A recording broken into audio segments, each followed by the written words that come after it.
Komona bengaka ebukaka bangomba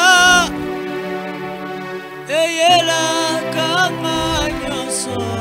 Bien-aimés dans le Seigneur, nous nous saluons au nom puissant de Jésus. Nous, c'est l'apôtre Marcel Momat, Église évangélique Man Caché, ministère de vie. Nous sommes dans notre tranche d'émission évangélique où nous avons pris la résolution de parler uniquement de Jésus. L'évangile, ce n'est pas parler des hommes, hein? Ce n'est pas étaler les faiblesses des gens. L'évangile, c'est amener l'humanité à découvrir la voie de la vérité. L'évangile, c'est la prédication de la vérité. Et ici, la vérité, nous n'avons que Jésus. En dehors de Jésus, il n'y a point de vérité. Si ce que vous dites là, vous croyez que c'est ça la vérité. Si Jésus n'est pas à l'intérieur, n'est pas dedans, s'il n'est pas la base, comme quelqu'un a dit, s'il n'est pas le fondement de ce que vous dites là, ça devient le mensonge. Alors dans cette tranche d'émission, nous vous annonçons Jésus comme Seigneur et Sauveur personnel. Pourquoi il est Seigneur? Parce que dans ce monde, il y a beaucoup de seigneurs. Hein? Il y a des gens qui cherchent à dominer, ils prennent la place des autres, ils les dominent, les dominent, les dominent. Alors notre Seigneur, lui, devient le Seigneur des seigneurs. Vous avez quelqu'un qui vous domine, vous voulez qu'il disparaisse? Prenez Jésus comme Seigneur. Il sera au-dessus de votre Seigneur là. Et vous verrez que vous allez vivre la vie de la liberté. Quand il arrive, la vie d'esclave disparaît. C'est pourquoi nous l'appelons Sauveur. Hein? Nous connaissons dans ce monde les gens qui se sont appelés libérateurs. Surtout les politiciens, ils aiment ça. Hein? Ils aiment qu'on les appelle les libérateurs. Je vous dis, le véritable libérateur, c'est Jésus. Je connais des gens qui ont acclamé quelqu'un hier, mais aujourd'hui sont en train de les détester. Je connais des gens qui ont élevé un monsieur hier, une femme, une dame hier, mais aujourd'hui sont en train de se battre pour les rabaisser. Donc Jésus, il est le Seigneur, il est le Sauveur. Une question que j'aime toujours poser, et je vous la pose ce matin. Est-ce que vous êtes convaincu que vous avez le salut?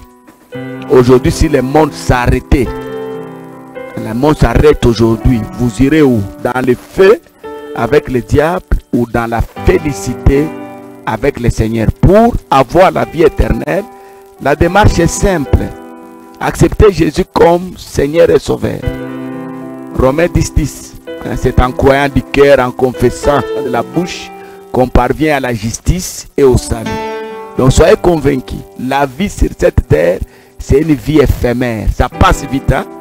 Regardez, nous nous sommes réveillés, nous dormons déjà. Hein? On a mangé hier, on va encore manger aujourd'hui. Nous nous sommes habillés hier, aujourd'hui on s'habille encore. Hein? Donc c'est une vie sans vie. Voilà comment je qualifie la vie sur cette terre.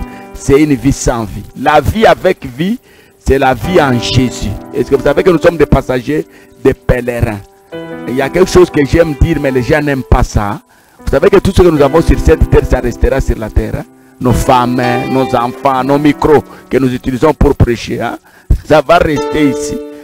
Quelqu'un a dit, nous sommes venus les mains vides, nous partirons les mains vides. Hein? Même si vous amassez, vous avez combien en banque, ça restera. Votre véhicule, c'est le dernier cri. Hein? Quand ça passe, tout le monde veut voir. C'est quelle marque? Et puis après, vous cherchez à savoir, mais qui est au volant? Ça restera. Vous avez construit comme aux États-Unis, comme au Corée. Hein? Parce qu'au Corée, c'est terrible avec des constructions. En Chine, n'en parlons pas. Mais toutes ces choses-là vont rester. Vous avez été apôtre, c'est bien. Vous avez été prophète. Vous avez été chef de l'État, gouverneur. C'est sur cette terre. Même les honneurs qu'on fait quand quelqu'un meurt là, allez, salut au drapeau, on chante. C'est sur cette terre. Nous sommes venus les mains vides. Nous partirons les mains vides. La grande question, est-ce que tu as le salut?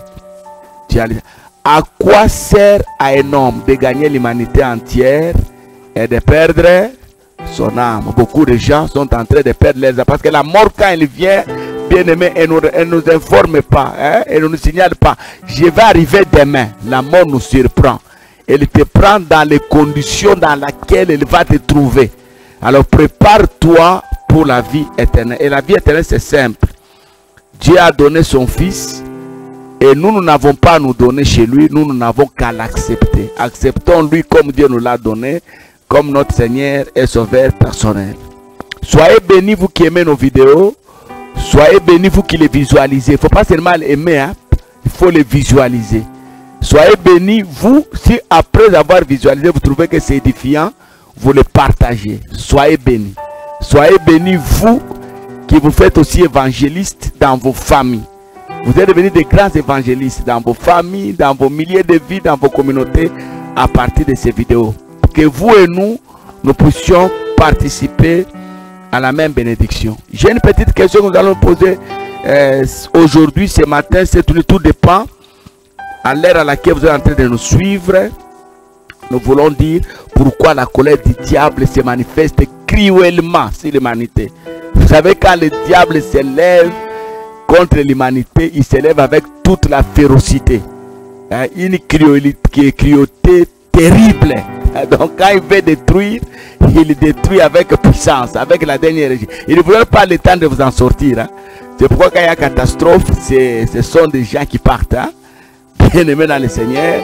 Quand il y a une maladie, regardez comment le sida a pris. Le sida a tué. Maintenant on n'en parle plus. Et puis il y a eu la Covid. Ce matin j'étais en train de réfléchir moi-même. Est-ce qu'il existe encore la Covid? Je ne sais pas. Mais beaucoup de gens sont partis. Ils sont partis. Après la Covid, il y aura encore je ne sais pas quoi. Bien aimé. Quand le diable vient, c'est terrible. Ce sont des tremblements. Quand il entre dans un couple, c'est saccagé. Il peut tuer les papas, il peut tuer la maman, il peut divorcer les gens, il peut tuer les enfants. J'ai reçu un témoignage d'une maman qui n'avait que 2 enfants.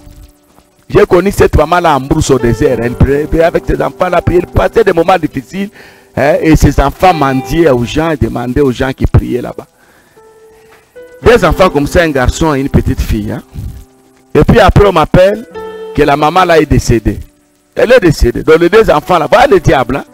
Le diable ne peut prendre que là où vous mettez votre tête. Là où vous vous asseyez là. Là où il y a votre appui là. Là où il y a votre consolation. Il vient, il frappe. Mais pourquoi il est cruel? Je réponds rapidement. Soyez bénis vous qui m'écoutez. Première chose, parce que lui-même il est déjà condamné. Son histoire est déjà terminée. Le Dieu l'a déjà condamné. Même s'il est en liberté. Je ne vais même pas qualifier ça liberté provisoire. Il est déjà condamné. Le jugement déjà prononcé. Alors vous êtes son collaborateur, vous subirez le même sort avec lui. Parce qu'il est déjà condamné. Il est déjà condamné. Si vous êtes ami du diable, Dieu va vous appeler association de malfaiteurs. Donc vous vous associez avec lui. Il est déjà condamné. Il connaît son sort. Vous savez, si quelqu'un connaît son sort, il devient très méchant. Moi qui travaille dans le domaine de la délivrance de cure d'âme, il y a des gens qui viennent se repentir, disent papa, le jour que j'ai su que j'avais le sida dans mon corps, j'ai décidé à commencer à propager ça. Vous voyez la cruauté, quand quelqu'un connaît son sort, il devient très méchant. Et un papa sage m'avait dit, c'était un couple, papa et maman avaient dit ceci: si vous voyez quelqu'un en train de se noyer dans la rivière, n'allez pas le sauver. Laissez-le partir seul. Ça ce n'est pas évangélique, mais c'est sage. Ça ce n'est pas, vous n'allez pas trouver ça dans la Bible. Ça c'est une sagesse que les couples m'avaient donné. Si vous osez aller le sauver, vous allez voir qu'il va commencer à vous tirer aussi, que vous puissiez mourir avec lui. Quand quelqu'un connaît son sort, je vous dis bien aimé dans le Seigneur, il livre les gens. C'est pourquoi vous allez voir, même les gens qui donnent des témoignages dans des tribunaux, faites très attention avec ces gens-là. Parfois ils donnent des faux témoignages parce qu'ils ne veulent pas s'écrouler seul. Le diable connaît son sort, c'est pourquoi il est cruel. Deuxième chose, le diable sait qu'il lui reste peu de temps. Je n'ai pas encore lu le verset, je vais lire ça. Il sait qu'il lui reste peu de temps. Donc même s'il gonfle, vous savez, si quelqu'un a le sida dans son corps, il peut bien manger, il peut avoir des Range Rover, des Land Cruiser, des Prado, des Mercedes dans son corps. Quand il se réveille le matin, il se dit toujours, moi ici, il me reste peu de temps. Donc à tout moment, je peux mourir. Le diable aussi, c'est pareil.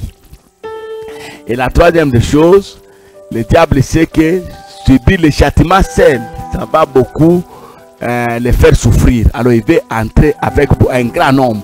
C'est pourquoi vous voyez aujourd'hui les sciences occultes se multiplient. Les choses qui se cachaient hier, aujourd'hui ça commence à se faire publiquement. Il suffit seulement d'avoir un ami, il veut vous initier dans ce qu'il est. Les Rosicruciens, les francs-maçons, évitons ces gens-là, ils connaissent leur sort. Ce sont les adeptes du diable. Et ça, j'insiste beaucoup. Nous les chrétiens faisons aussi un travail. Propageons l'évangile, même avec force. Si vous avez l'argent, organisez des cafés évangéliques. Il y a des gens qui aiment manger. Hein. Si vous voulez gagner, qui donnent leur vie à Jésus, donnez-leur seulement à manger.